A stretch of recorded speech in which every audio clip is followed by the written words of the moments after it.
கீர்த்தி சுரேஷ். 4ஆம் வகுப்பு வரை சென்னையில் படிச்சிருக்காங்க. கேரளா சென்று மீதி படிப்பை முடிச்சிருக்காங்க. ஃபேஷன் டிசைன் படிப்பதற்காக மீண்டும் சென்னைக்கு வந்துட்டாங்க. இதனால் நடித்துள்ள அனைத்து படங்கள்லையுமே சொந்த குரலிலே தான் பேசியிருப்பாங்க. குழந்தை நட்சத்திரமாக சில மலையாள படங்களில் நடித்த கீர்த்தி சுரேஷ் 2013 பிரியதர்ஷனின் கீதாஞ்சலி படத்தில் கதாநாயகியாகவும் நடிச்சிருக்காங்க. நான் நடிக்க வந்ததற்கு என் அம்மா மேனகாவும் ஒரு காரணம். அவங்க தான் அவர் நடித்த படங்களை பார்த்தது முதல் சிறுவயதிலிருந்தே நடிகையாக வேண்டும் அப்படின்ற ஆசை எனக்குள்ளே இருந்தது. மேலும் எனக்கு தூண்டுதலாக இருந்தவர் என் அம்மாவின் சகோதரர் கோவிந்தன் அங்கிளுக்கு தான் காரணம் அப்படின்னு சொல்லியிருக்காங்க. நடிப்பின் மீது ஆசையை பற்றி கீர்த்தி சுரேஷ் இப்படி சொல்லியிருக்காங்க. விஜய் இயக்கத்தில் இது என்ன மாயம் அப்படின்ற படத்தில் தமிழில் அறிமுகமாயிருக்காங்க.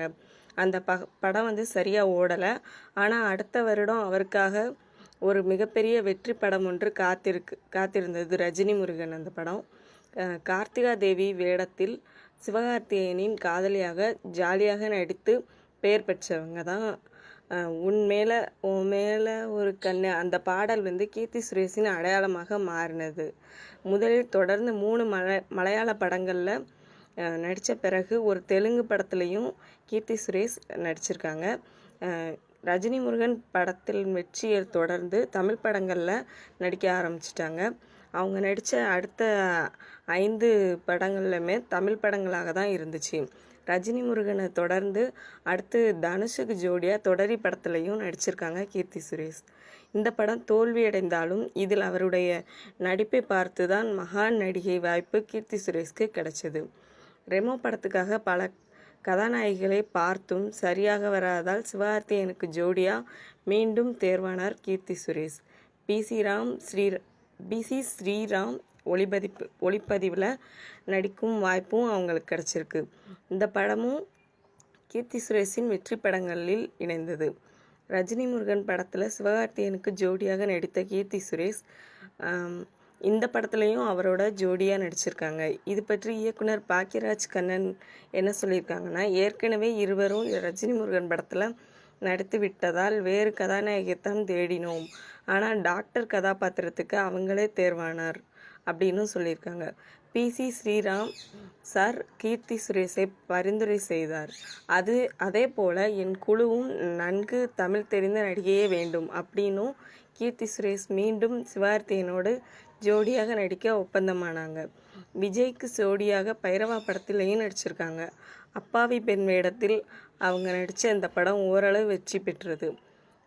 சூர்யா நடிப்பில் விக்னேஷ் சிவன் இயக்கத்தில் தானா சேர்ந்த கூட்டம் இந்த படத்துலையும் நடிச்சிருக்காங்க.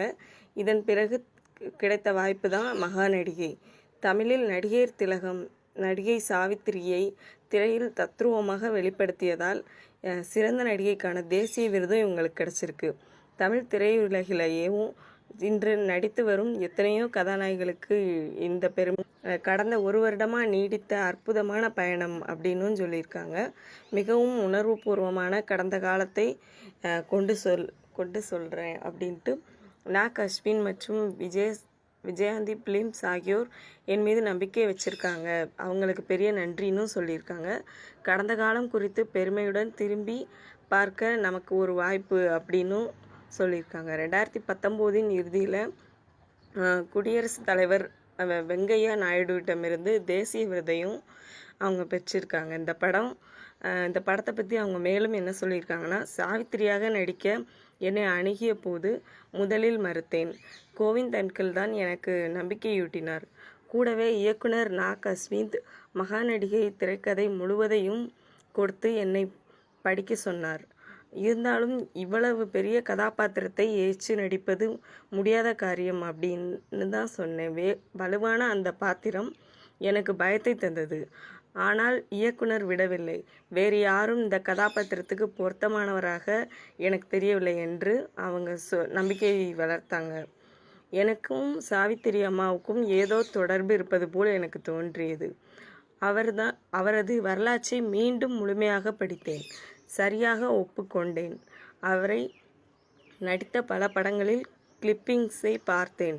சிறுவயதில் இருந்து அவர் நடித்த மாயா பஜார் படம் பார்த்தது நினைவில் இருந்தது. அந்த படத்தின் சில காட்சி படத்திலும் இடம்பெறுவதை உணர்ந்தேன். அவரது குடும்பத்தினரை சந்தித்து மேலும் அவரை பற்றி தகவல்களை கேட்டறிந்தேன். இன்னும் உள்ள அன்றைய நடிகர்களோட அவருடன் நடித்த அனுபவங்களையும் கேட்டு தெரிஞ்சுக்கிட்டேன். அவருக்கும் எனக்கும் உள்ள சில ஒற்றுமைகள் என்னன்னா, எனக்கும் அவரை போலவே கிரிக்கெட் விளையாட்டுலையும் நீச்சல் அடிக்கிறதுலையும் ஈடுபாடு இருக்குது. சாவித்திரி பாத்திரத்தை நான் சிறப்பாக ஏற்று நடித்து வெற்றி பெற்றதில் பலருக்கும் பங்கு உண்டு.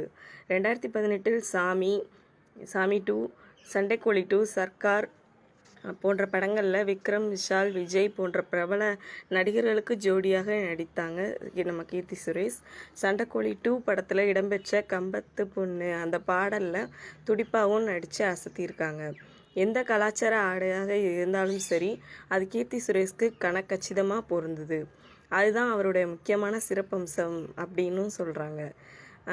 ஆடை வடிவமைப்பாளர் பணி பற்றி அனு பார்த்தசாரதி ஒரு பேட்டியில் என்ன சொல்லியிருக்காங்கன்னா, 2018 நல்ல படங்கள் அமையாததால் 2019 சிறிது ஓய்வு எடுத்துக்கொண்டார்.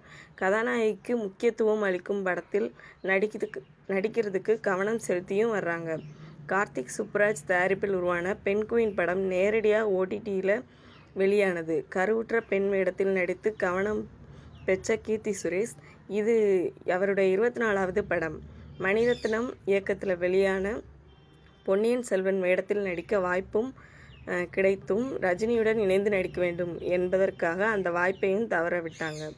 சிவா இயக்கி வரும் அண்ணாத்த படத்தில் ரஜினியுடன் இணைந்து நடித்து வருகிறார். சில வருடங்களிலிருந்து தமிழில் உள்ள அனைத்து முன்னணி நடிகர்களோடும் நடிச்சிட்டு வராங்க. பைரவா, சர்க்கார் என விஜயுடன் இணைந்து 2 படங்களில் நடித்துள்ள கீர்த்தி சுரேஷ் நடிகர் விஜய்க்கு வித்தியாசமான முறையில் பிறந்தநாள் வாழ்த்தை சமீபத்தில் வெளியிட்டிருக்காங்க. விஜய் நடித்துள்ள மாஸ்டர் படத்தில் இடம்பெற்றுள்ள குட்டி ஸ்டோரி அந்த பாடலின் 1 நிமிட பகுதியை வயலினில் வாசித்து அதன் வீடியோவையும் வெளியிட்டிருக்காங்க. தனது புதிய திறமையை கொண்டு விஜய்க்கு பிறந்தநாள் வாழ்த்து சொல்லியிருக்கும் கீர்த்தி சுரேஷ்க்கு விஜய் ரசிகர்கள் பாராட்டு தெரிவிச்சிட்டும் வர்றாங்க. குறுகிய காலத்தில் பேர், புகழ், தேசிய விருது என அனைத்தையும் பார்த்துட்டாங்க கீர்த்தி சுரேஷ். கவர்ச்சி வெளிப்படுத்தாமல் நடிக்கும் கவனம் செலுத்திட்டும் வராங்க. தேசிய விருது அவங்களோட வீடையே அலங்கரிச்சிட்டு அப்படின்னு தான் சொல்லணும்.